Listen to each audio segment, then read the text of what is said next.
চোখ রাখবো পরবর্তী খবরের দিকে। লেবাননের রাজধানী বেইরুটে বোম্বিং, ইসরায়েলের বেইরুট সংলগ্ন এলাকাতেও মারাত্মকভাবে কার্পেট বম্বিং ইসরায়েলের। 10 মিনিটে 100-রও বেশি বোমা বর্ষণ, হামলায় কোলা জেলার 80 জনের মৃত্যু হয়েছে বলে খবর পাওয়া যাচ্ছে এবং আহত 200 জনেরও বেশি, এমনটাই কিন্তু সূত্র মারফত জানা যাচ্ছে।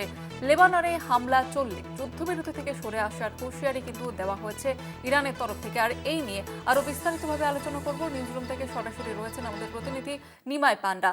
নিমাইতে বিস্তারিতভাবে জানতে চাই।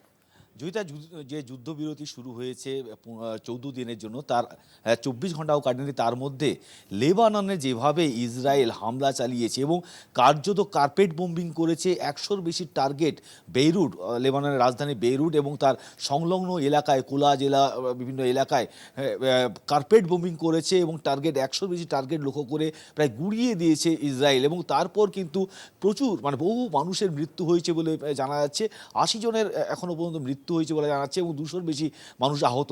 যদিও আইডিএফ, ইসরায়েল ডিফেন্স ফোর্স, তারা জানিয়েছে যে তারা এক্সপোজ করে জানিয়েছে যে তারা হিজবুল্লাহদের যে সমস্ত ঘাঁটি রয়েছে সেখানে আক্রমণ চালিয়েছে। 10 মিনিটের মধ্যে এই আক্রমণগুলো চলে।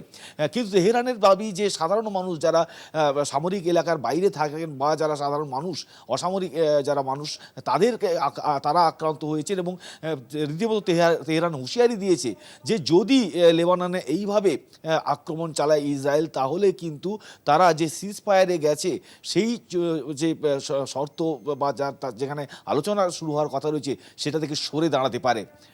জয়িতা, একেবারে ধন্যবাদ জানাবো নিমাইদা। আমাদের সঙ্গে নিউজরুম থেকে সরাসরি ছিলেন আমাদের প্রতিনিধি নিমাই পান্ডা।